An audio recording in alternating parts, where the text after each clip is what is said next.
Eu queria centrar fogo em algumas coisas hoje, assim. Primeiro, vamos dizer, nós estamos nos RNs.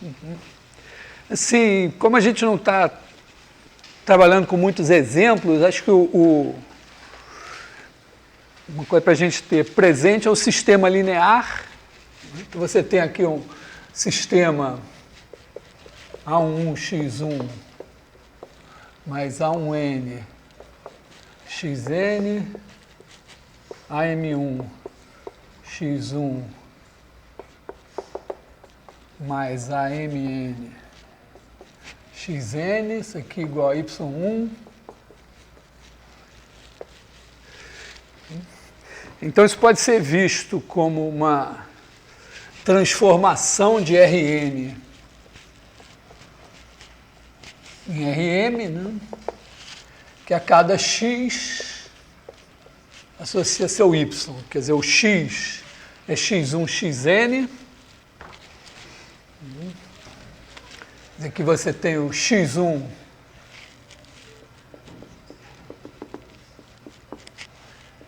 xn e ele está elevado no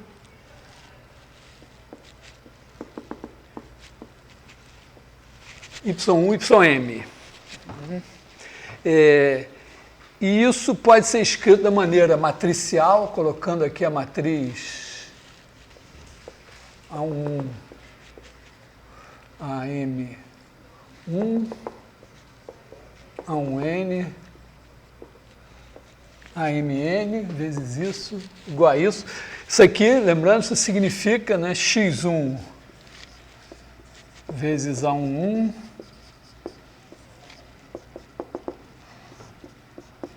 mais xn vezes 1n AMN igual a y1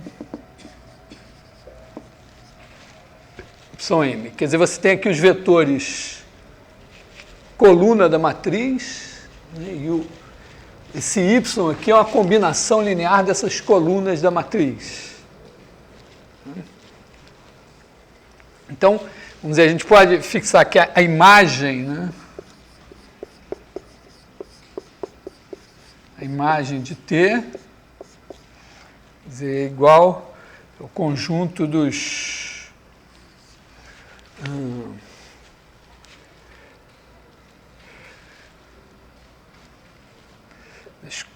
vamos botar assim, combinações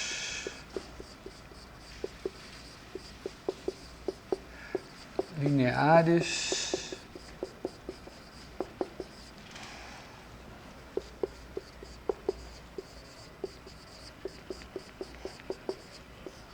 das colunas. Esse cara aqui, então, é um espaço vetorial. Eu vou apagar isso aqui e fazer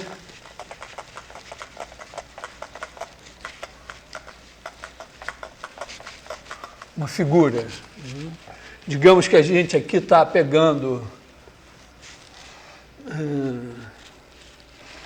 digamos assim, o nosso Rn está aqui, vamos pensar ele com 3, e aqui está o nosso Rm, então aqui, uma coisa importante de entender é o seguinte, ó, quando eu botar 1 na primeira coordenada e 0 nas outras, eu vou ter a primeira coluna. Ora, 1 na primeira coordenada é o E1. Então, esse cara daqui é o T de E1. Quando eu boto 1 na segunda coordenada e 0 nas outras, eu tenho o E2, e aí eu vou ter a segunda coluna. E assim sucessivamente.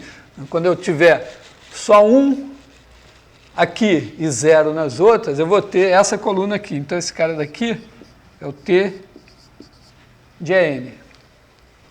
Significa, então, que eu tenho aqui os vetores E1, E2, E3, aí cada um deles vai virar aqui T de E1, T de E2, T de E3. No caso aqui, eu estou pegando 3 vetores em R3, estou chapando os 3 em R2. Nesse caso, então, a minha imagem seria todo o R2. Está claro aqui, né, que aqui eu tenho dimensão 3, aqui eu tenho dimensão 2, tem gente sobrando aqui. Podia ser pior até, né? Quer dizer, eu podia estar numa situação assim, né, em que eles viessem parar os 3 aqui,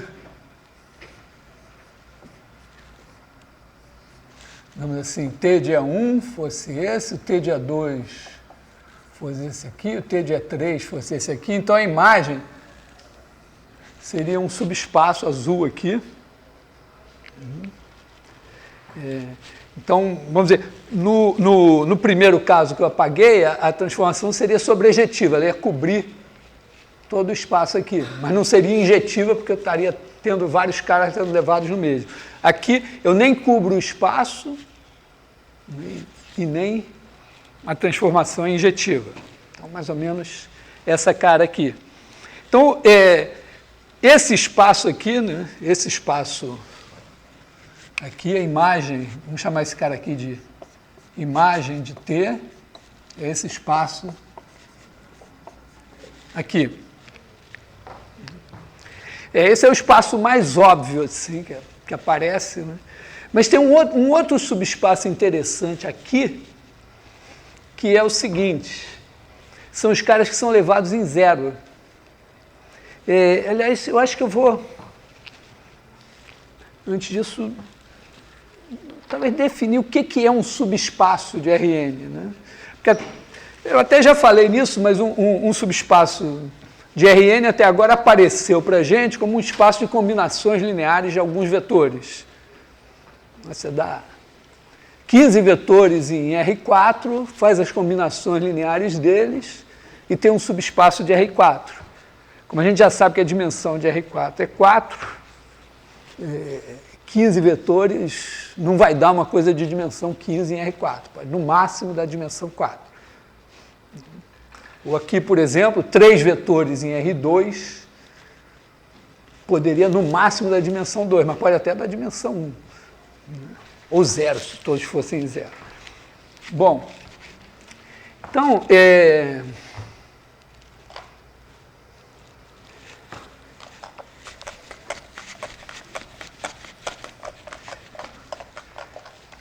aqui. O que é um subespaço? Vou apagar aqui também.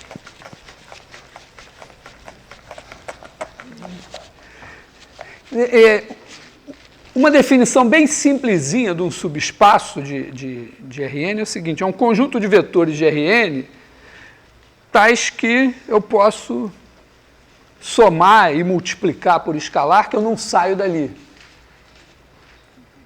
Quer dizer, então, vou dizer assim, o conjunto E,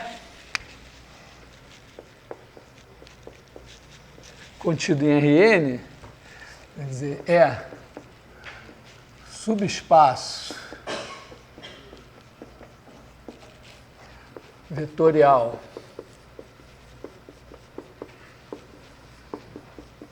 de Rn se... bom, primeiro, U e V pertencem a E, então U mais V pertence a E. Segundo, se U pertence a E e T é um número real, então TU está em E. Mas com isso, as propriedades das operações em Rn valem em E, e quando eu opero, eu estou dentro de E. Então, como se fosse um lugar lá que está fechado para as operações. É claro que, vamos dizer, se o U está em E, o menos U está em E, porque eu posso multiplicar ele por menos 1, e aí eu tenho menos U. O zero está em E, porque eu pego o vetor de E, multiplico por 0, e está em E. Então, todo subespaço tem que passar pelo zero, e se ele tem um vetor, ele tem menos o vetor. E se ele tem dois vetores, ele tem a soma. Se ele tem um vetor, ele tem todos os múltiplos, tem a reta passando pela origem. Tá? Só tem assim, por um dever lógico, eu tenho que acrescentar uma propriedade aqui que eu não coloquei, porque nada disso garante que exista algum vetor em E. Eu só estou dizendo que se tiver um vetor em E, então os múltiplos dele estão em E. Mas se não tiver nenhum, os múltiplos de quem estiver em E estão em E, já que não tem nenhum. Então, a gente tem que botar pelo menos uma propriedade 3, é não vazio. Então, isso é um subespaço. Então, quando você pega, sei lá, um certo número de vetores no Rn e faz todas as combinações lineares deles, é claro que a soma de duas combinações lineares de 15 vetores dá uma combinação linear dos 15. Se você multiplicar uma combinação linear dos 15 por um número, é uma combinação linear dos 15. Ah, para ser mais explícito, né? Se você tiver x1v1 mais xn/vn, isso é uma combinação linear desses n vetores aqui. Vou botar K para não confundir. K. Digamos que esse daqui é o meu espaço. É igual a esse daqui com x1, xk em R. Aí se eu pegar um negócio assim, somar com uma outra combinação linear, yk, vk, né? O que eu faço? Eu faço isso dá x1 mais y1 v1 mais xk mais yk vk.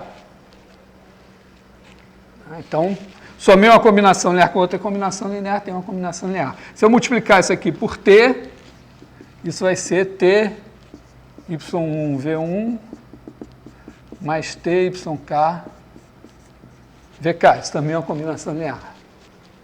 Tá? Então, a imagem, que é o conjunto das combinações lineares das colunas, é um subespaço vetorial de Rn. Tá legal a ideia, assim? Muito abstrata?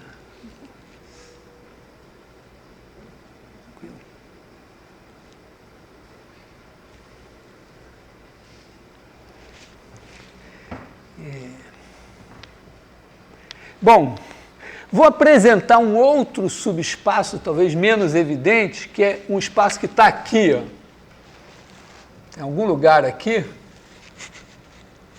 que é esse cara aqui, que é o núcleo de T.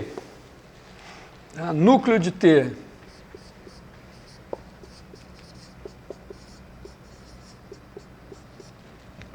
Vou chamar assim de N de T. Também o T-1 de zero. Quer dizer, a imagem de T é o T de Rn. O núcleo de T são os caras que são levados em zero. Então, ele é o T-1 de zero. Quer dizer, esse cara daqui é o conjunto dos x pertencentes a Rn, tais que T de x igual a zero. Esse zero aqui é o zero vetor, esse x é um vetor. Esse aqui está em Rm. Então, são os caras que são levados aqui no zero. Esses caras aqui. Tá? Esse cara também é um subespaço.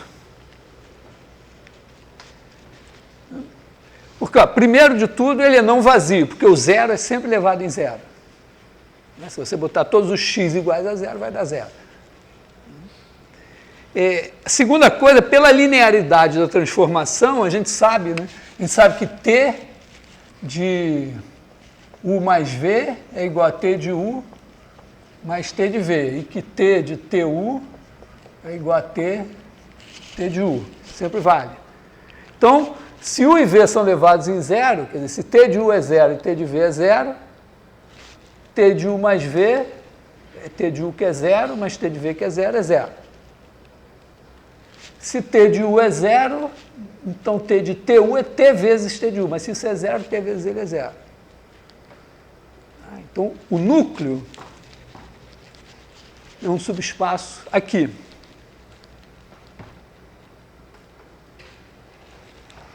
Tá legal? Esses dois subespaços, eles sempre existem. Né? Toda vez que você tem um sistema linear, esses dois caras estão aí.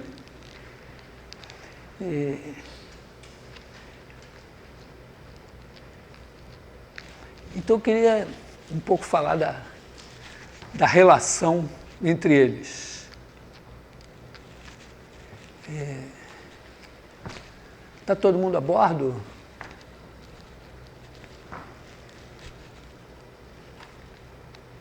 A gente podia designar um grupo dos engenheiros navais, que seriam os engenheiros de segurança naval.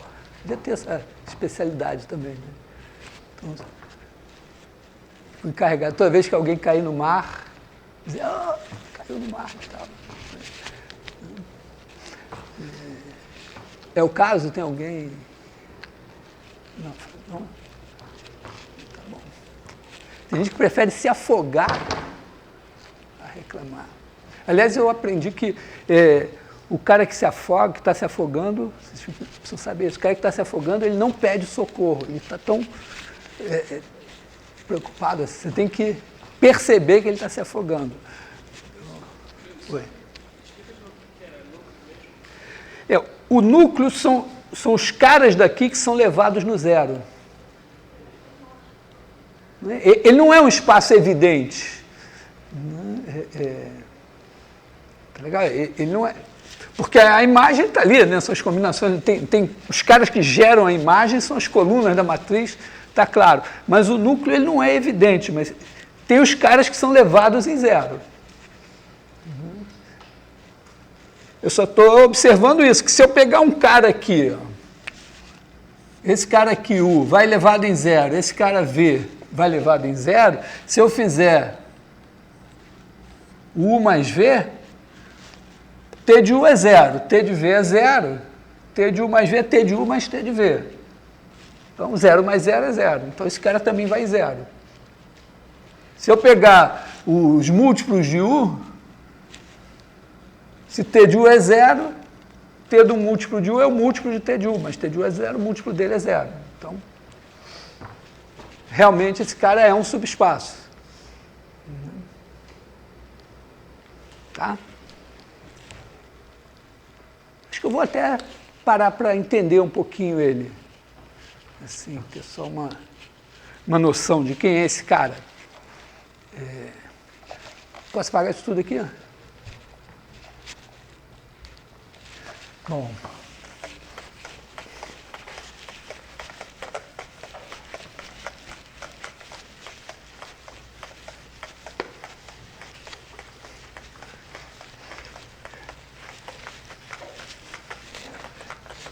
Para entender um pouco o núcleo, a gente tem que, talvez, olhar, em vez de olhar para as colunas da matriz, olhar para as linhas.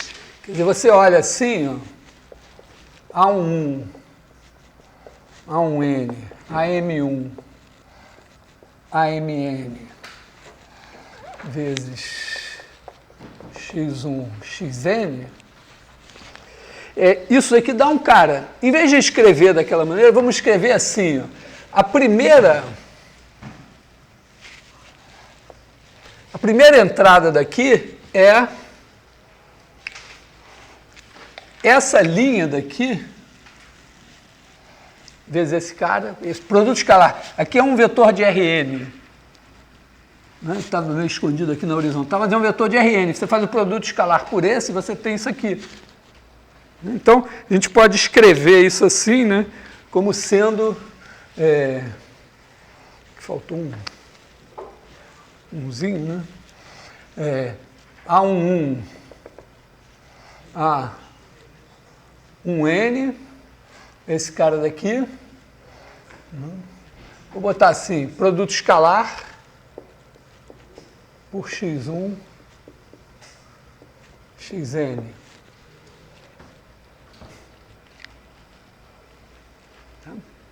E assim sucessivamente, até que aqui ó, você tem a M1, a Mn, e o produto escalar pelo mesmo x1,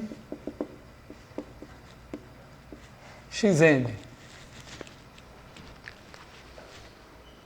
Tá? Então, para isso tudo virar zero, significa que esse produto escalar é zero, o segundo é zero, o terceiro é zero, até que esse último aqui é zero. Todos os produtos escalares são zero. Né? Quer dizer, se você está no núcleo, então isso aqui tudo vai dar zero, zero. Então eu posso dizer o seguinte, ó, que x1, xn pertence ao núcleo da transformação, C e somente C, o produto escalar de A11, vou botar logo AI1,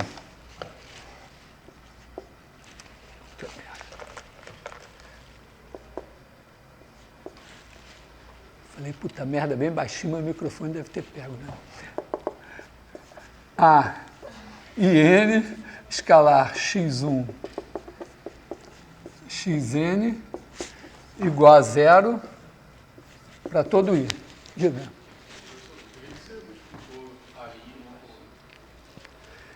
É porque na multiplicação de matrizes, tá, eu posso pensar nas colunas, então eu faço x1 vezes a coluna, x1, xn vezes a coluna, mas também pensando nas linhas, né, no que vai dar aqui, em cada entrada é um produto escalar. Né? Quer dizer, a entrada IJ do produto é o produto escalar da linha I pela coluna J. Aqui só tem uma coluna, então é assim. Então, ó, na verdade, quer dizer, para o cara estar no núcleo, ele tem que ser perpendicular a todas as linhas.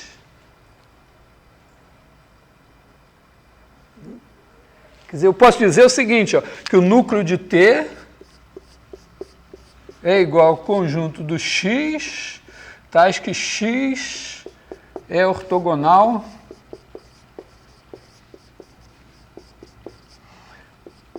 a todas as linhas.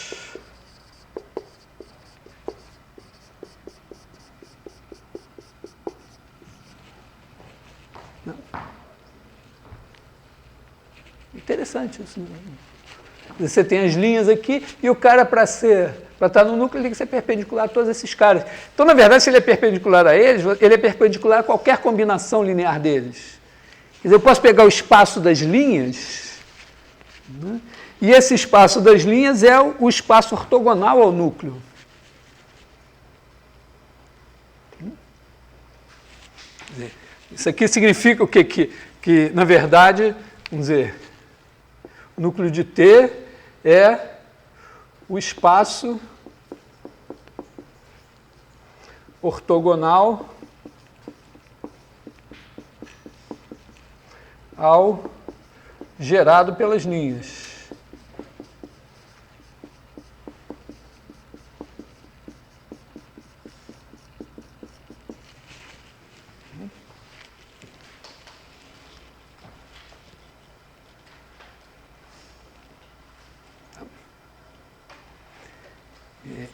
Então você tem vamos dizer,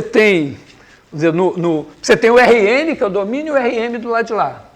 Aí no Rn, você tem o espaço gerado pelas linhas, que são essas coisas horizontais aqui, que quer dizer, a gente pode pensar assim, está aqui o Rn, aqui está o Rn. Aí tem um espaço aqui, esse daqui é o espaço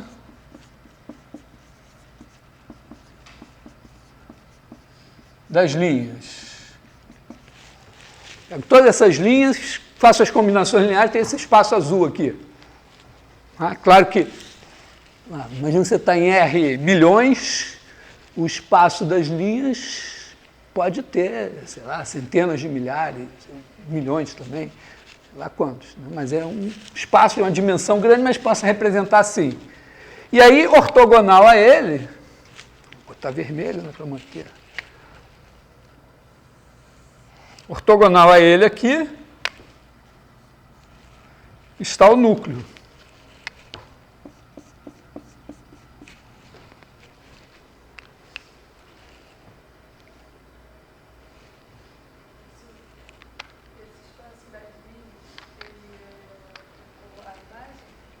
Não, porque a imagem é o espaço das colunas. Repara, o espaço das linhas aqui está em Rn. Tem n coordenadas. As colunas têm m coordenadas, e m pode ser diferente de n. Então, são espaços totalmente diferentes. Eles têm uma coisa em comum,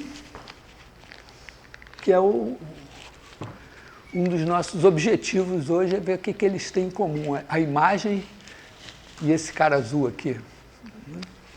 Bom, então, até agora então nós temos o seguinte, ó, tem a matriz, tem as linhas formam um certo espaço, e o núcleo da transformação, os caras que são levados em zero, são os caras perpendiculares a esse espaço.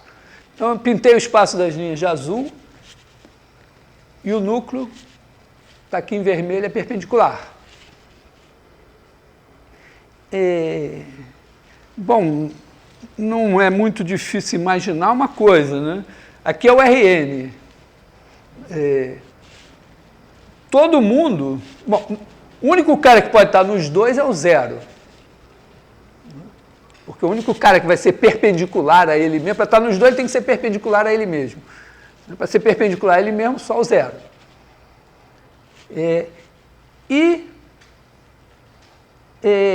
Dá para imaginar, né, que a soma das dimensões deve ser a dimensão do espaço todo. Que eu tenho aqui e o ortogonal. Por exemplo, se fosse assim, em R3, né, imagina que o núcleo, sei lá, que o espaço das linhas formasse uma coisa de dimensão 2, um plano. O ortogonal a ele é uma reta, né, que vai completar. Um tem dimensão 2, outro tem dimensão 1, completa a dimensão 3. Se fosse aqui, como é no plano aqui, vamos dizer, esse é uma reta, o ortogonal é outra reta, completa a dimensão 2. Em Rn, isso também vai ser verdade.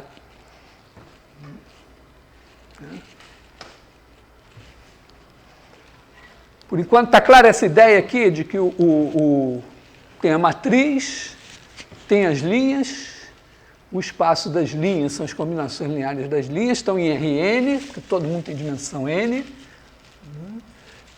E o núcleo, os caras que vão em zero, tem que ser os caras que são perpendiculares a cada um desses, então são perpendiculares a qualquer combinação linear deles. É fácil essa ideia? Que se o cara é perpendicular a 15 vetores, ele é perpendicular a combinação linear, qualquer combinação linear desses 15. Tá? O produto distribui, aí dá uma soma de zeros. Bom, aliás, essa ideia de espaço ortogonal a gente pode falar em geral. Quer dizer, você tem um espaço, um subespaço, e você tem os caras que são ortogonais a ele. Então, deixa eu... Vamos...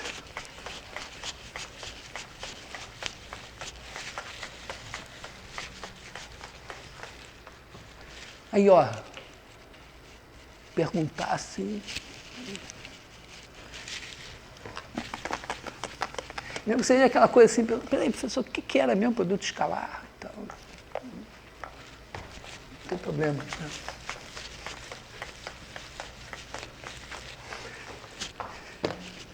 Né? De maneira geral, ó, imagina que você tem aqui, você está em Rn, e aí você tem um subespaço.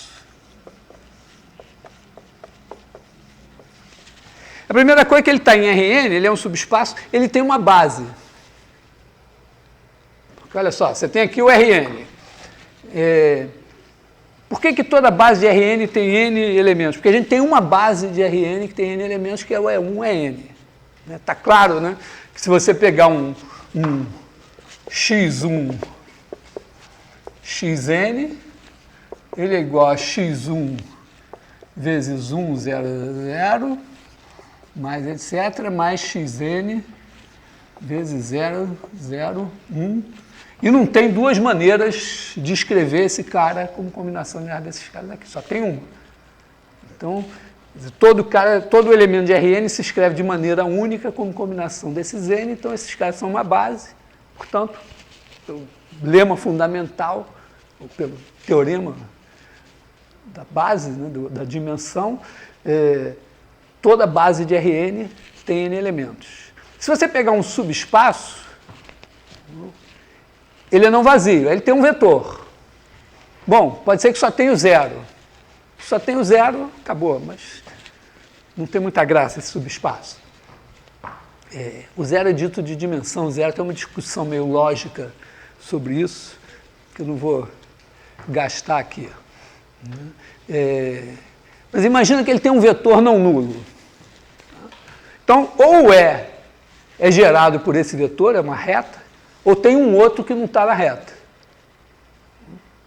Aí você pega os dois, eles são linearmente independentes. Aí ou acabou, ou você bota mais um. Você vai aumentando, você sempre pode ir aumentando o número de vetores linearmente independentes enquanto você não conseguir um conjunto maximal, uma base. Só que você não pode aumentar toda a vida, porque você não pode ter mais do que n vetores linearmente independentes, porque você está em Rn. Então tem uma hora que você vai acabar. Então o E tem uma base. Aí, se ele tem uma base, tem uma maneira que a gente viu, né, de transformar essa base numa base ortogonal. Estou até fazendo vídeo dessa coisa. Que é o seguinte, né? Você tem aqui dois vetores, o V1 e V2. Aí, eles não são ortogonais, mas o que você faz? Você pode pegar, projetar o V2 aqui, né, faz o V2 barra, aí pega esse cara daqui, que é o V2 menos o V2 barra, e ele é ortogonal ao V1.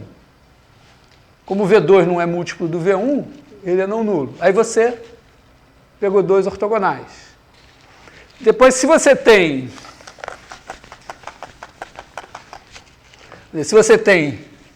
dois aqui que são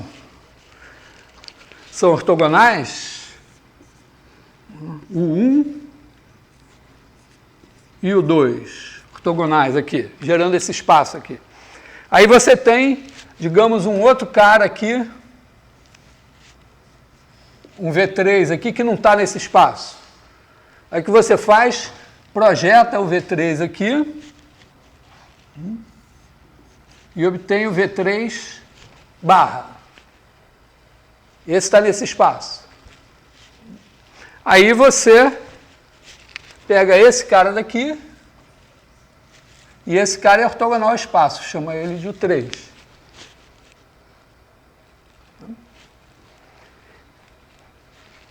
Então, você vai construindo assim. Agora, largamos a geometria. Como é que a gente consegue esse U3? Ainda olhando aqui pela geometria, né? O V3 barra, ele é igual a um certo x1, U1, mais x2, U2. E eu consigo o U1 e o U2 multiplicando escalarmente o V3 barra por U1 e por U2. Como eles são ortogonais, se eu multiplicar escalarmente por U1 dos dois lados, eu mato o U1 e o U2 aqui e tiro o x1. Se eu multiplicar pelo U2, eu mato esse cara daqui e tiro o x2. Então, só que eu não tenho V3 ainda, mas eu, em vez de multiplicar o V3, o V3 barra, eu posso multiplicar o V3. Porque, olha só, o V3 é igual ao U3, vou até botar ele assim, U3, mais x1, U1, mais x2, U2. E o U3 é perpendicular a todo mundo desse plano. Então, ele é perpendicular ao U1 e ao U2. Então, se eu multiplicar escalarmente pelo U1, eu mato esse e tiro o x1. Se eu multiplicar escalarmente pelo U2, eu mato esse e tiro o x2. Tá? Então, em vez de eu multiplicar pelo V3 barra, eu multiplico direto pelo V3. Então, eu consigo. Bom, agora vamos apagar, assim, e fazer de conta o seguinte, que a gente tem o 1 até o K, com a propriedade que o I escalar o J igual a 0, C somente C, I diferente de J. E o I, escalar o I, é não nulo. E aí eu tenho um VK mais 1. E o VK mais 1 é um elemento da base daqui, que não é combinação linear desses. Então, o que eu penso? Eu penso o seguinte, o VK mais 1, ele vai ser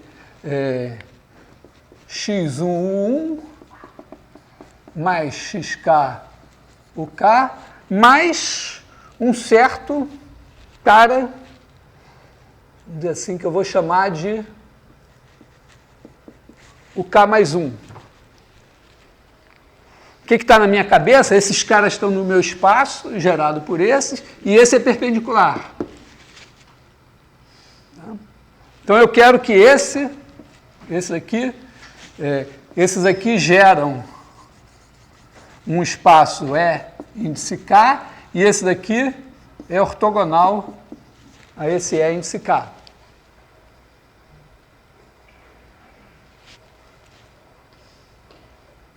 Seria mais ou menos a mesma ideia. Eu pego o VK mais 1, projeto aqui, dá isso. E aí eu faço o VK mais 1 menos isso, dá o K mais 1 que é perpendicular. Isso é só assim, uma fantasia geométrica. O que importa aqui é o seguinte, se eu fizer essa hipótese, se eu fizer...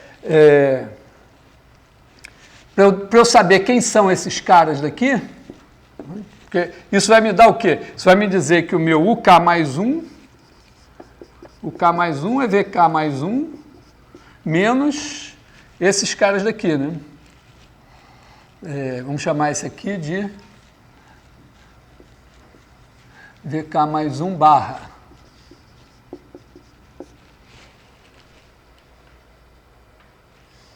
Então, a ideia é o quê? É que cada x índice I é igual ao VK mais 1 barra escalar UI. Ou, pensando de outra maneira, vamos multiplicar escalarmente pelo UI aqui. Então, você tem VK mais 1 escalar UI é igual a x1 U1UI mais xk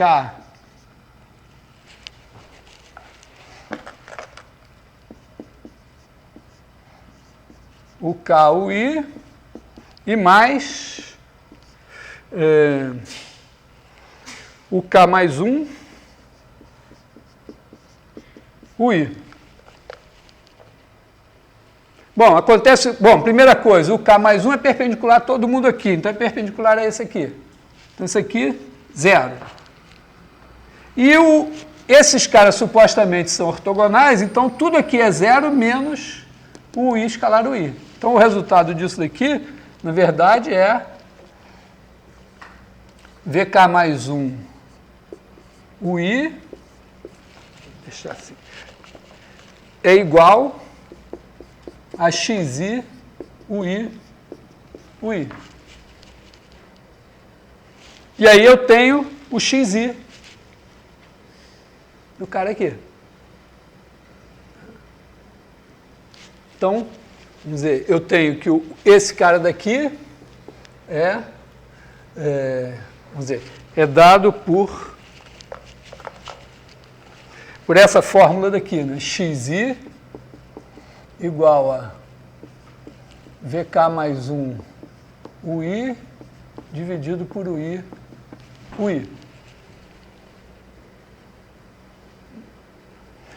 Então, se eu pegar esses xis assim, esse cara é a projeção desse. E ele menos esse é o próximo, que vai ser perpendicular a todos esses aqui.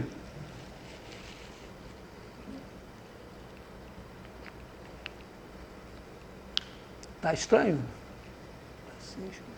Eu estou dizendo que isso é um processo de recorrência para eu, a partir de uma base, quer dizer, eu começaria com uma base V1, né, Vm, sei lá, desse subespaço aqui, e aí eu vou, passo a passo, construindo uma base ortogonal do espaço.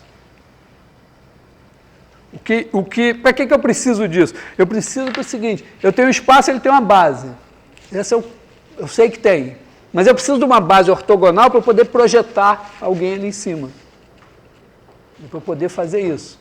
Então eu vou criando, eu pego um primeiro, projeto alguém ali, quer dizer, projeto o segundo ali, tiro a parte supérflua, fico com ortogonal. Aí eu projeto o terceiro ali e vou construindo, a partir desses caras, esses aqui. No fim eu tenho M caras ortogonais gerando o mesmo espaço. Aí se eu quiser projetar um cara qualquer, eu consigo. Quer dizer, isso me garante que eu sempre tendo um subespaço, eu tenho como projetar um vetor ali e obter o cara que é o cara que está mais, o cara do subespaço que está mais próximo daquele cara.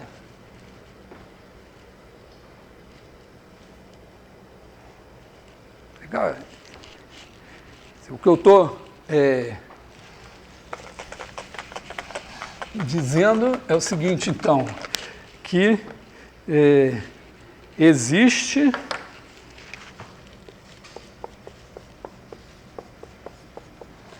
base ortonormal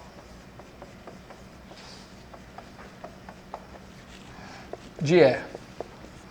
Isso serve para eu dizer o seguinte, que dado V em Rn, existe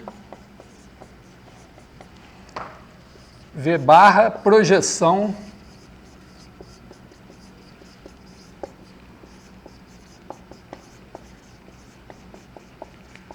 ortogonal de V em E. Vamos chamar essa base ortonormal aqui de U1, o M, digamos.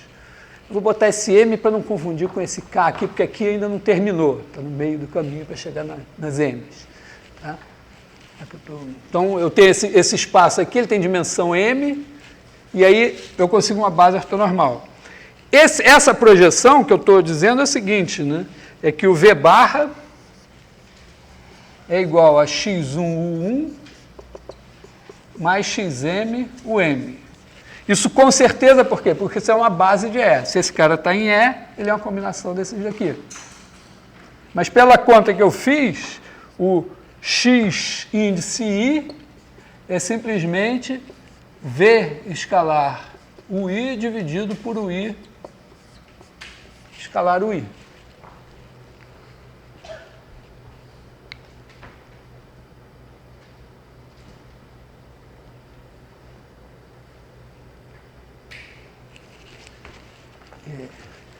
Tá? Refazendo,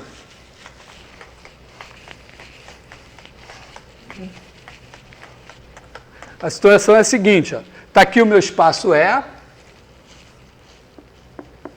está aqui a base dele, os UIs estão aqui, e aí está aqui o meu vetor V.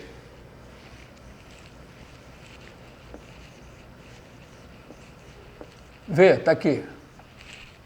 Ele não está em E, no princípio. Poderia estar, mas... Aí o que eu faço? Eu projeto esse cara aqui e acho aqui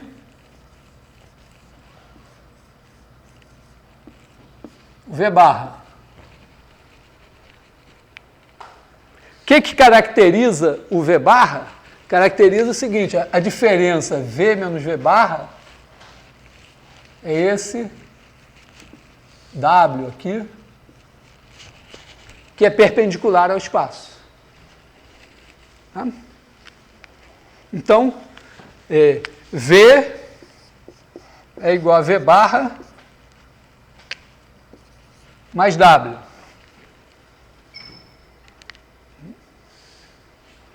E, em princípio, eu não sei quem é o V barra, mas eu sei o quê? Eu sei que o V barra é x1u1 mais xm um. E aqui, mais W. Ou, usando as cores, vou botar aqui o W e aqui o 1, o M. Se eu multiplicar escalarmente por UI dos dois lados, eu tenho a fórmula. Faz V escalar UI. Aí o que acontece? Ó? O I é um desses azuis aqui. Aí o 1, o I dá 0, o 2, o I dá 0, o I não dá 0. O I mais 1, o I mais 2, o M, o I, tudo dá 0. E o W, o I principalmente, dá 0, porque o W é perpendicular a todo mundo. Então isso daqui vai me dar XI, o I. E pronto.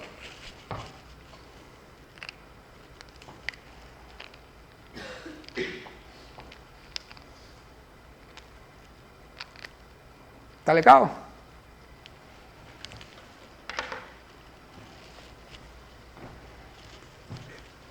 Eu estou batendo nisso porque isso é uma coisa muito importante. Você, frequentemente, você precisa aproximar uma coisa num espaço de dimensão grande por alguma coisa que vive num espaço de dimensão menor. E como é que você aproxima? Você projeta e faz isso.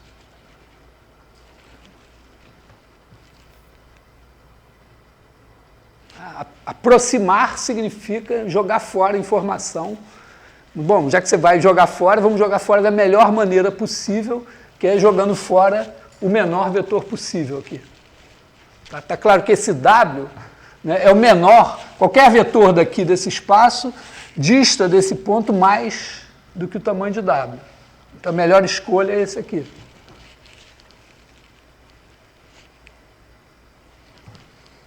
Tá legal? Melhor aproximação. Costuma ser chamado, às vezes, por um nome que dá um pavor, aproximação por mínimos quadrados. Por que mínimos quadrados? Porque a norma desse negócio aqui é o quadrado, é a soma dos quadrados das coordenadas. Então,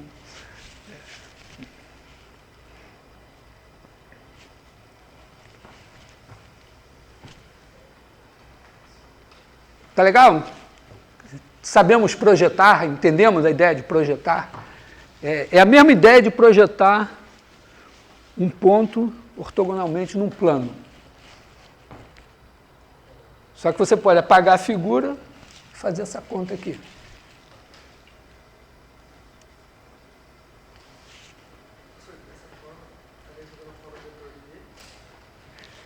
Não, estou jogando fora o W, né? Eu tenho o V, que está no Rn. Aí eu quero aproximar o V por um V barra que está em E. Qual é a ideia da coisa? É que o Rn tem 20 milhões de coordenadas. E eu quero aproximar por um elemento de E que tem 1000 coordenadas. Então, ele é um espaço de dimensão mais baixa. Se eu tenho uma base ortogonal de E, eu consigo... Bom, teoricamente, eu sei que eu tenho uma base ortogonal de E. Então, eu posso projetar o V em cima de E, obtendo o V barra. O que caracteriza o V barra é que a diferença entre V e V barra é um vetor W que é ortogonal a todos os elementos de E. Se eu botar um circulinho aqui de vetores de E, todos vão ser ortogonais a W. Então, isso significa o quê? Que eu, em vez de trabalhar com 1 milhão, 1 milhão não, quantos eram? 20 milhões, sei lá, uma porrada de milhões aí que eu falei, de informações, eu vou jogar fora e ficar com 1000. Então, essas 1000 tem que ser as mais relevantes que eu puder. Então, essa é a ideia.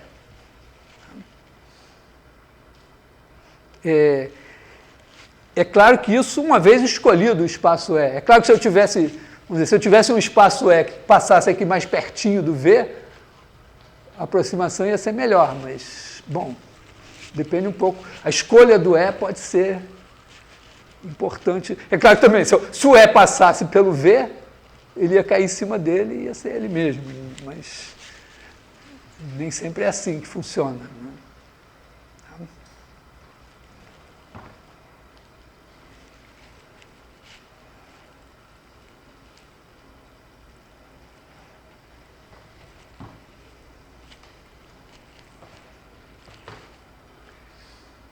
Bom, então isso é a projeção ortogonal. A projeção ortogonal é única, tá? Você não pode ter dois vetores, né? Você não pode ter V menos V barra igual a W e V menos V barra, digamos, linha igual a W linha e o W linha, vamos dizer, o V barra, o W linha perpendiculares a qualquer vetor aqui.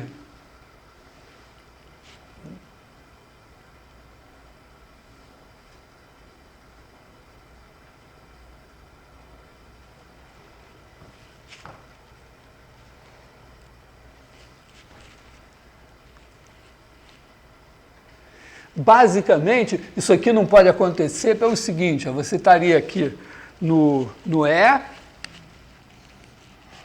teria aqui o V, está aqui o E, aí você teria o V barra aqui e o V barra linha aqui.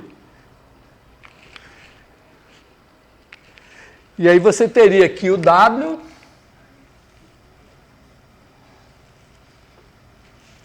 W' e teria um ângulo reto aqui, outro ângulo reto aqui, e você teria um triângulo com dois ângulos retos.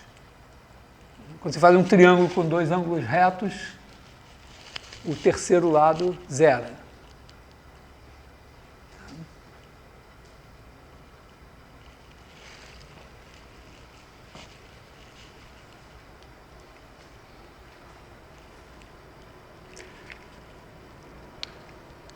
Bom, então a projeção só tem um cara, a projeção é o cara.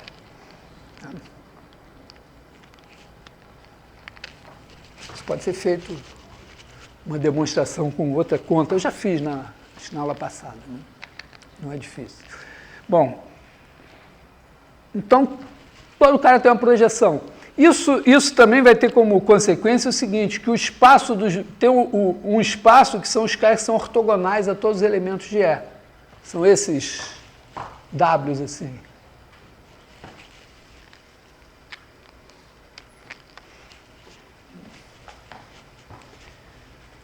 Entenderam a projeção?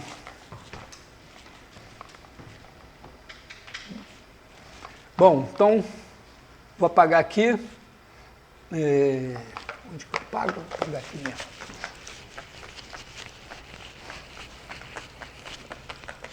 Então, os caras que são ortogonais a E, né, o E ortogonal é igual ao conjunto dos U, tais que... Não, né? Vou chamar de W. Conjunto dos W, tais que W escalar U igual a 0 para todo U em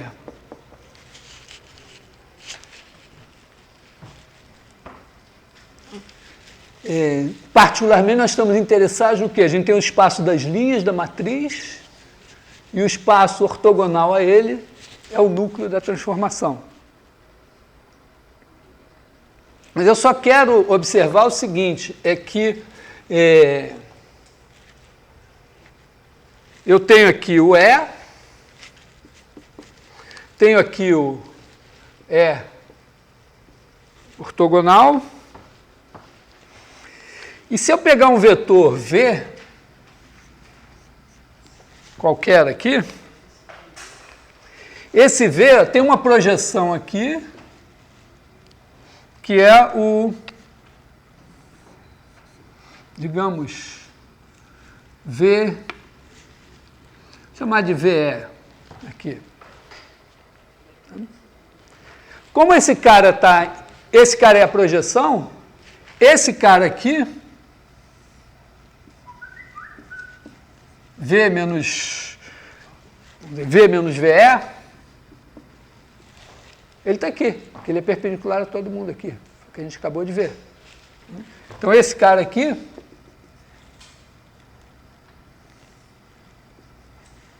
é o V menos VE, está aqui. Então, eu posso chamar esse cara aqui, vamos dizer, de U, esse daqui de W, e eu posso dizer que existe um único par U e W, com U pertencente a E e W pertencente a E ortogonal, tal que V igual a U mais W. Tá legal?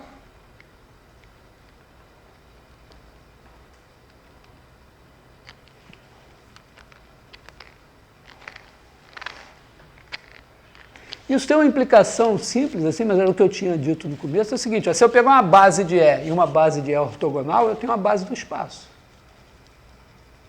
Você pega assim, ó, pega o 1,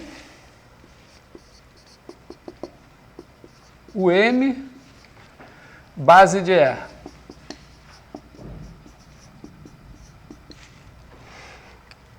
Pega agora W1, WK, base do E ortogonal. Bom, eu pego o V, ele se escreve de maneira única como uma soma de um daqui e outro daqui. Mas esse daqui é uma combinação linear única desses. E esse daqui é uma combinação linear única desses. Então, no fim, esse é a combinação linear desses daqui, só tem uma. Então, juntando esses dois aqui, eu tenho a base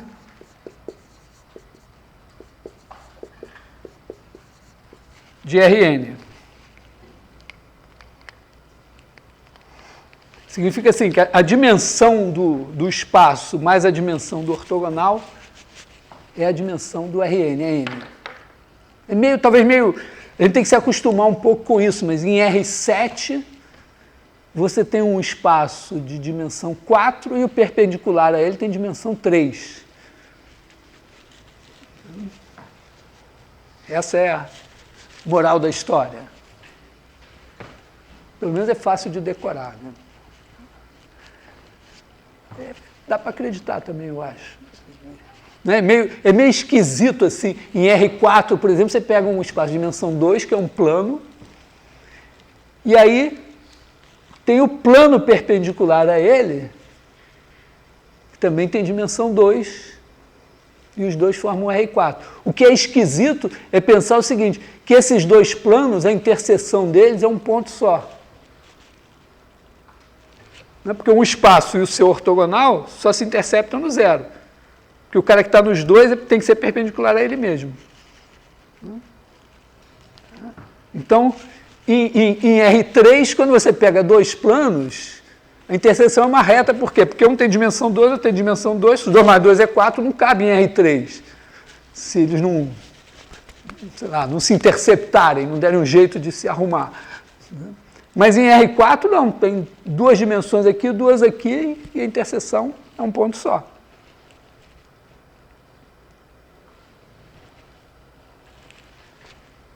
Fica legal? Mas é uma coisa... isso mostra um pouco os limites, às vezes, da fantasia geométrica. Tem coisas...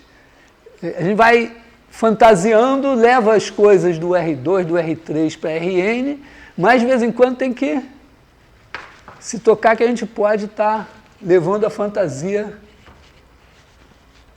Não sei se a gente pode falar isso, de levar a fantasia para o lado errado, eu ia dizer isso, mas não sei se essa frase faz sentido. Não é? Fantasia não tem lado errado, fantasia é fantasia. Mas a fantasia certa pode, vamos dizer, conduzir a um resultado matemático errado. É isso.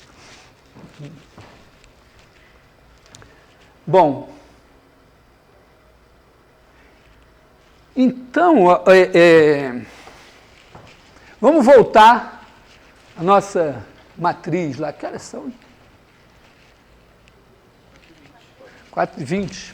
Pelo menos o teorema do núcleo da imagem. Tem que provar aqui.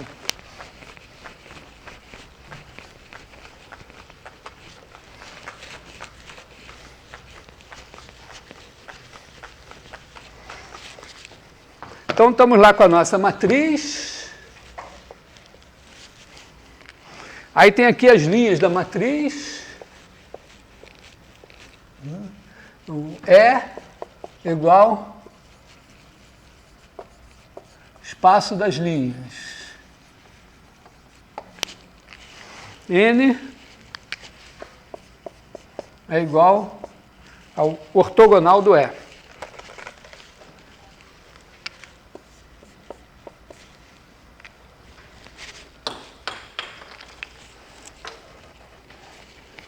Então, a gente sabe que a dimensão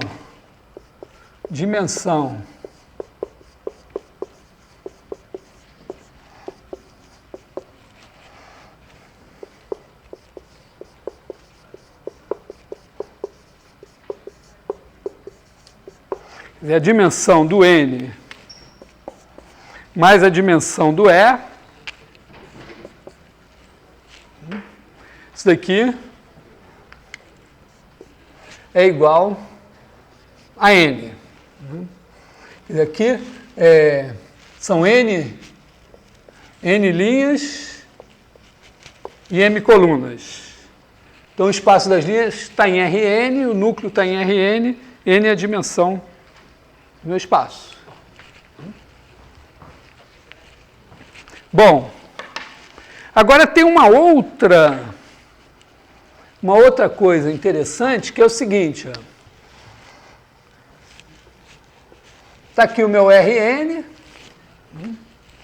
está aqui o meu Rm, e aqui está o zero, e aqui está o núcleo. Isso aqui é a minha transformação T. Esses caras todos aqui foram levados em zero.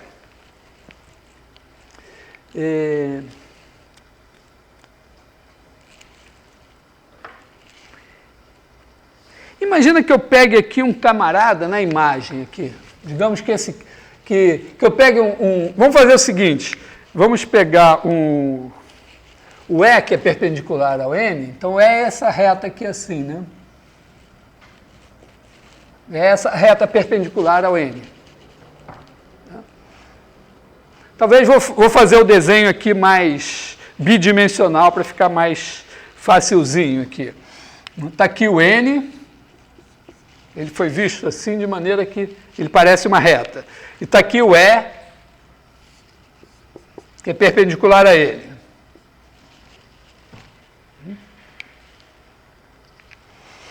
E aqui está a imagem. Aí imagina que eu pegue um cara aqui, um cara qualquer aqui, um X, vamos chamar ele de X0, e ele vai ser levado aqui num certo T de X0 aqui.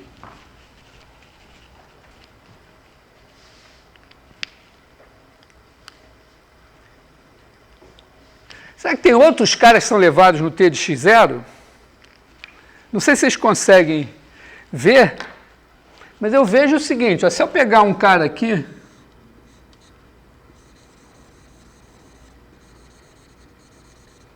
pega aqui um N aqui assim,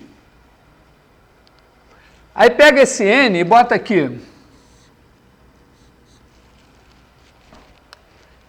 e a gente tem um cara aqui que é o x0 mais N. Quem é o T de x0 mais N?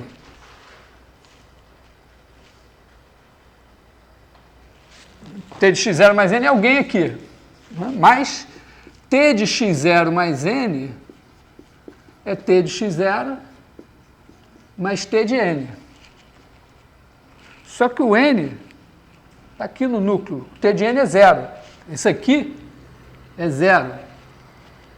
Então esse cara daqui vai no mesmo cara lá.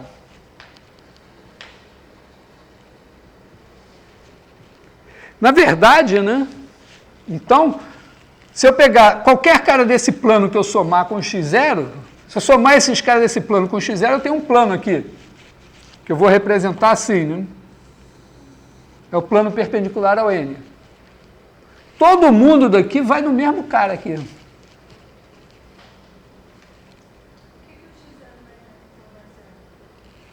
X0 mais N não é 0? É porque o x0 está aqui, o N está aqui.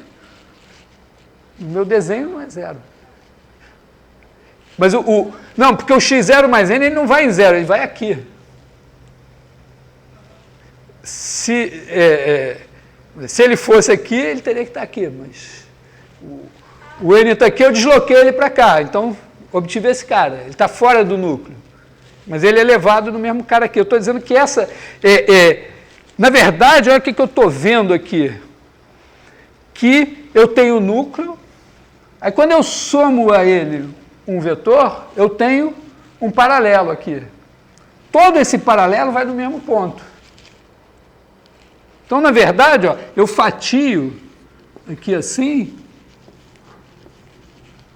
e cada um desses vai dar um ponto aqui. Bom, mas aqui tem um subespaço,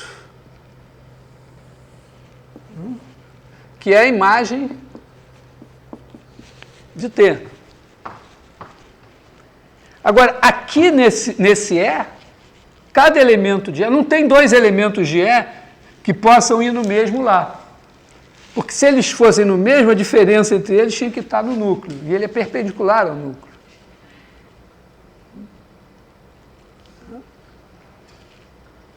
Então, vai acontecer o seguinte, ó. Toda vez que eu pegar um cara, se eu pegar um cara aqui na imagem, peguei um cara aqui, um Y0. Então, o Y0 está aqui. Tem algum cara aqui, um X0, bom, vou chamar de Y1 aqui. Y1. Tem aqui um X1, né, tal que T de X1 vai em Y1. Mas esse X1, ele é o quê? Ele é a soma de um cara daqui com um cara daqui. Esse cara está no núcleo. Então, se eu tirar esse desse daqui, eu fico com esse daqui que está no perpendicular.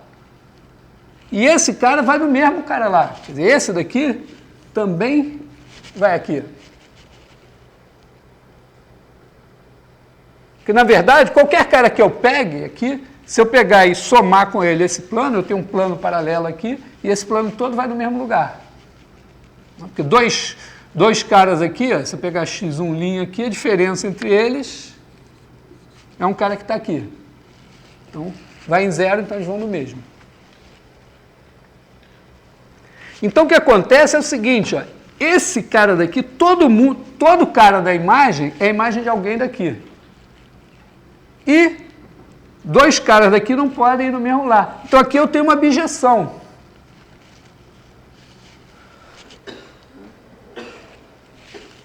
Na verdade, ó, funciona assim. Ó.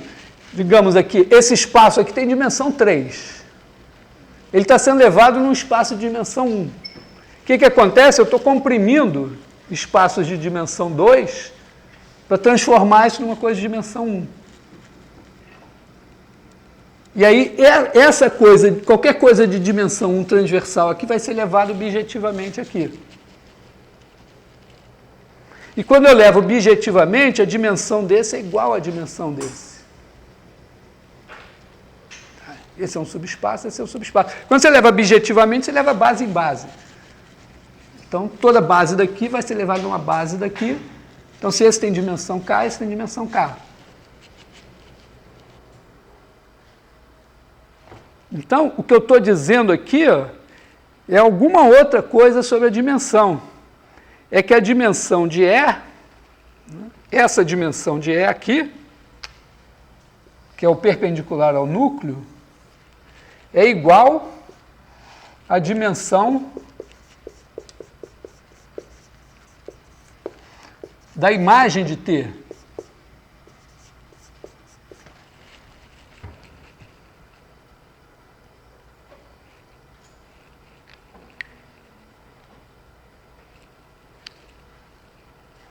Então, se a soma dessas duas é n, a soma dessas duas é n também.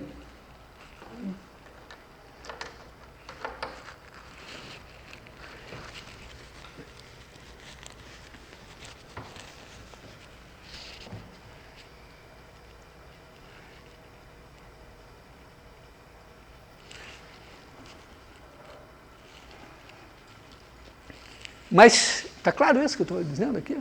Quer dizer, eu estou levando objetivamente, eu tenho n, está vindo aqui, mas eu, na verdade, cada plano desse é levado num único ponto lá. Então, esse cara que é o perpendicular aqui é levado objetivamente aqui. Então, a dimensão desse é igual à dimensão desse. Só que a dimensão, esse daqui, é o espaço das colunas.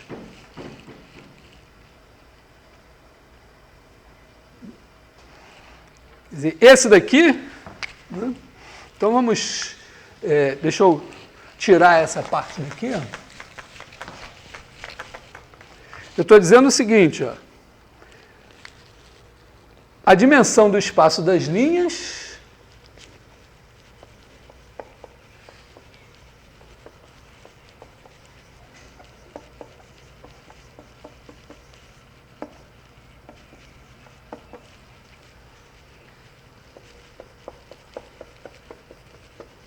é igual à dimensão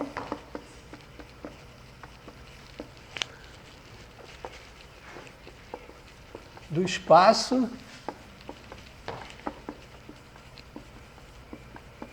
das colunas. Por quê? Porque a soma da dimensão do espaço das linhas com a dimensão do núcleo é o N, do Rn. Mas a dimensão do espaço, mas eu tenho uma bijeção entre esses dois aqui. Então, mais ainda, né? Quer dizer, eu tenho duas coisas, a dimensão do espaço das linhas é igual à dimensão do espaço das colunas, e também a dimensão do núcleo mais a dimensão da imagem é igual a n. Eu posso também dizer isso, né?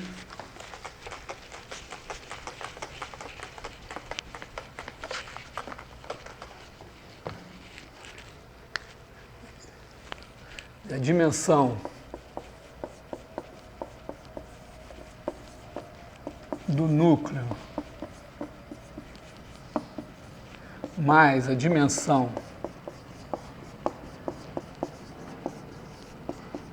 da imagem é igual à dimensão do domínio. Vou botar assim para...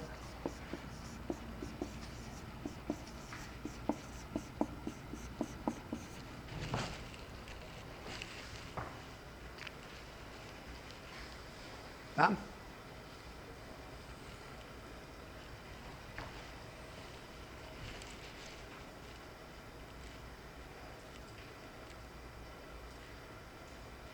Certa perplexidade no ar.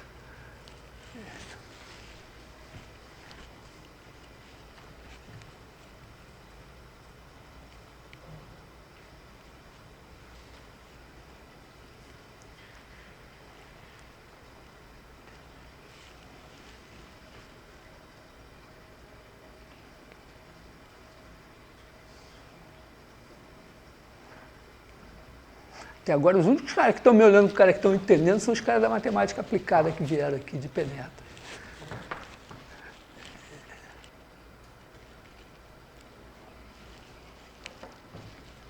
Não entendo bem quando você fala de espaço da linha e espaço da coluna. Como assim, espaço? Esse espaço significa, o espaço das colunas, eu pego esses vetores coluna, faço as combinações lineares, eu tenho um espaço. Tá? É a imagem da transformação. Da mesma forma, eu posso pegar as linhas, fazer as combinações lineares, e aí eu tenho um espaço. Um está em R. É estranho assim, né? Porque não parece uma coisa que nada óbvia, né? Você pega as linhas que estão em RM, aliás, as colunas que estão em RM, faz lá, joga fora supérfluas, tem uma dimensão do espaço. E aí você faz a mesma coisa com as linhas que estão em RN e dá o mesmo número. Merece até o nome de teorema isso. Né? Ou, vamos dizer, uma outra maneira de formular seria o seguinte, pega a transposta, né? Chama isso aqui de A, aí pega a transposta assim, trocou, pega a primeira linha de A, vira a primeira coluna aqui, então ele tem essas colunas aqui, e essa aqui tem essas colunas aqui. Aí a dimensão do espaço das colunas de A é igual à dimensão do espaço das colunas da transposta, que corresponde às linhas aqui.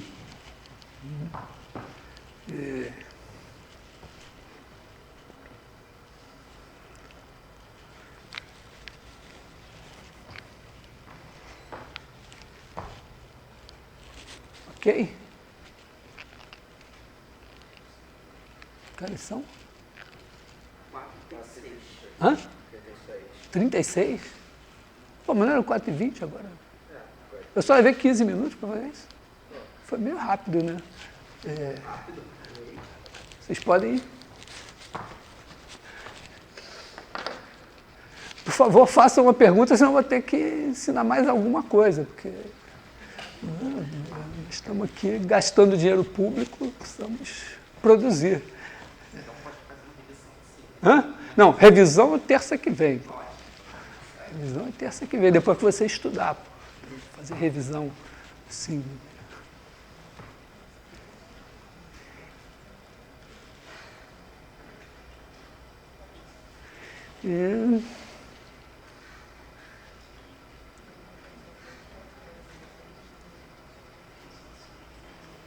Oi.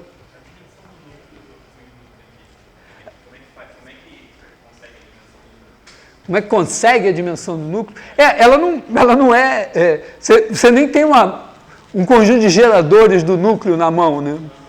Então, porque em princípio, né, você pode pensar, bom, quando eu tenho o espaço gerado por um certo número de vetores, eu vou jogando fora até conseguir uma base e aí eu tenho a dimensão. O núcleo eu não tenho isso. Bom, uma maneira seria, você faz isso com o perpendicular ao núcleo, que é o espaço das linhas, aí acha a dimensão dele, aí você tem a dimensão do núcleo.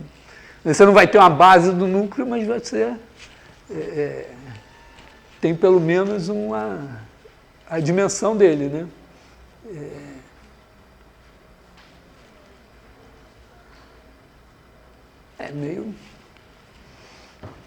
Meio isso mesmo. Mas, bom, não é que isso a gente, vamos dizer, vai ficar calculando, porque a gente consegue calcular isso assim, né? Para entender, você faz lá com R3, R4 e tal, R5, você ainda tem saco de fazer as contas. Fora isso, você vai fazer as contas no computador. É mais assim, agora a gente está buscando uma compreensão do que está acontecendo, para na hora que a gente precisar meter a mão na massa num sistema linear ou numa aproximação de alguma coisa, ter a noção do que a gente está fazendo. Né? Porque a ideia da álgebra linear é mais ou menos assim, a ideia do cálculo, o cálculo, vocês estão estudando cálculo em RN, né? ele formula os problemas e tal, até você trabalha com o cálculo em dimensão baixa, porque a gente está num mundo tridimensional, supostamente, então quando você faz as equações na mecânica dos fluidos ou de qualquer coisa, você está lá com vetores em R3, você tem derivadas parciais até a terceira ordem e tal, faz um certo sentido. A ideia da álgebra linear é mais o seguinte, você, em vez de ficar calculando derivada, fazendo f de x mais ΔX menos f de x, o ΔX vai tender a zero, você faz o x e faz o ΔX ser o outro x aqui pertinho. Né? E aí você começa a fazer, pegar esse contínuo e aproximar por um monte de pontos, assim, milhões de pontos, e aí os seus problemas ficam, vamos dizer, em princípio você teria, pensando em termos de contínuo, uma infinidade de pontos. Aí você troca isso por milhões de pontos e as suas contas ficam num espaço de dimensão milhões. 3 milhões se você tiver em R3. Então a álgebra linear vai ser sempre com Rn com N muito grande. E aí a ideia é que você consegue organizar as coisas e tentar fazer, vamos dizer, resolver no computador. Transformar. A derivada e a integral são operações lineares, porque a derivada da soma de duas funções é a soma das derivadas. Então, quando você discretiza e transforma isso em álgebra linear, a derivada vira um operador linear, uma matriz, ou a segunda derivada, ou coisa assim. Então, você começa a trabalhar com álgebra linear, só que a dimensão é muito grande. Então, a ideia não é fazer as contas na mão, é fazer contas no computador.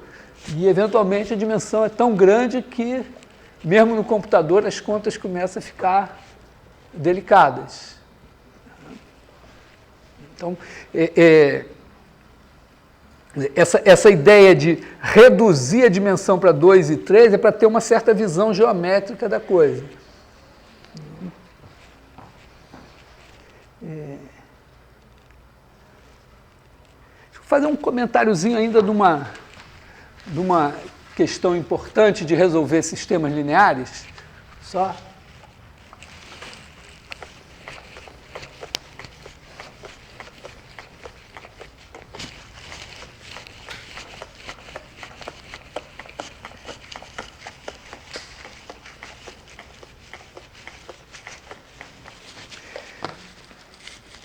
Imagina assim que eu tenho aqui o meu Rn, e aqui eu tenho o meu Rm, e digamos que M é maior que N, e eu mandei o meu Rn, tem aqui a transformação linear, uma matriz, né? Então ela é dada por uma certa matriz, assim, né? M, N. Então, ela tem aqui as suas linhas aqui assim, vou botar assim, as linhas, e tem as colunas, e digamos que essa transformação seja até injetiva. Então, aqui você tem a imagem de T, tá? Suponha que a T de Rn em Rm é injetiva.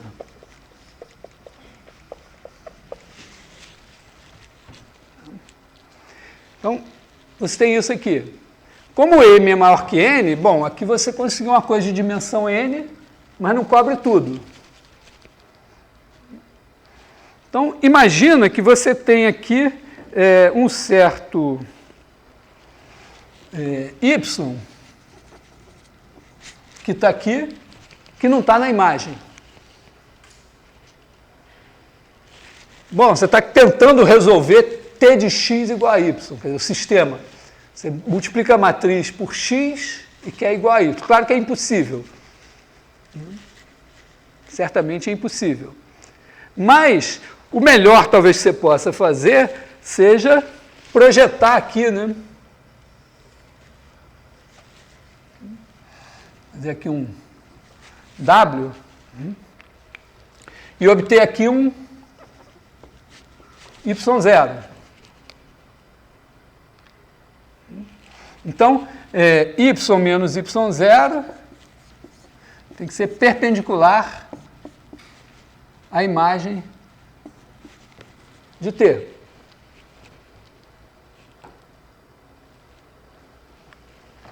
A imagem de T é o espaço das colunas aqui. Então, a gente pode fazer o seguinte, pega a transposta, assim, T transposta, quer dizer, pega a matriz, essa matriz assim, e pega aqui essas, aliás, desculpa, essas linhas aqui viram as colunas aqui.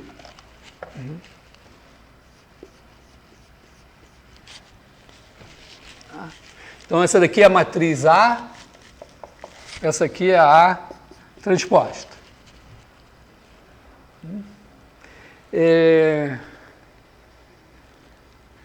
A imagem de T, né, isso aqui ó, também tem suas colunas aqui, assim, que aqui viraram as linhas aqui. Então, a imagem de T é gerado pelas pretas. E esse cara daqui é perpendicular ao espaço gerado pelas pretas. O espaço das pretas é esse aqui. Então, o perpendicular a esse cara é o perpendicular a essas linhas aqui. É o núcleo dessa transformação. Então, y menos y0, né, se ele é perpendicular a esse aqui, esse cara daqui, vamos dizer, é igual ao núcleo. Em vez de botar T aqui, eu vou usar a matriz A aqui, A transposta. Quer dizer que eu tenho que ter A transposta de y menos y0 igual a 0. Bom, como eu estou supondo que a minha transformação é injetiva, esse y0 tem um único x0 aqui, elevado nele. Então, esse cara daqui é um A de x0. Então, eu tenho que A transposta de y menos A de x0 é igual a 0.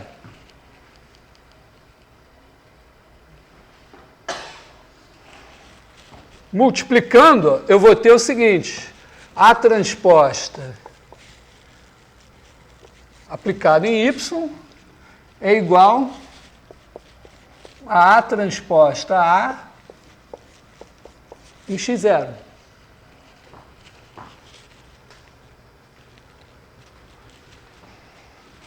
E, bom, isso tem uma solução única, porque esse y0 aqui é único, existe, é único, eu sei, tem a projeção. E como eu tenho uma injetividade aqui, tem um único x0 aqui. Então, esse sistema aqui vai ter solução única. E vai me dar o x0 que vai parar aqui.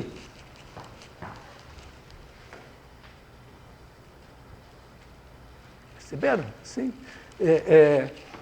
Esse sistema, por que ele... Bom, o que acontece? A A vai de Rn em Rm, a transposta vai de Rm em Rn. Então, isso daqui leva Rn em Rn. Esse aqui é um sistema N por N. Esse cara daqui está em Rn. Esse aqui também.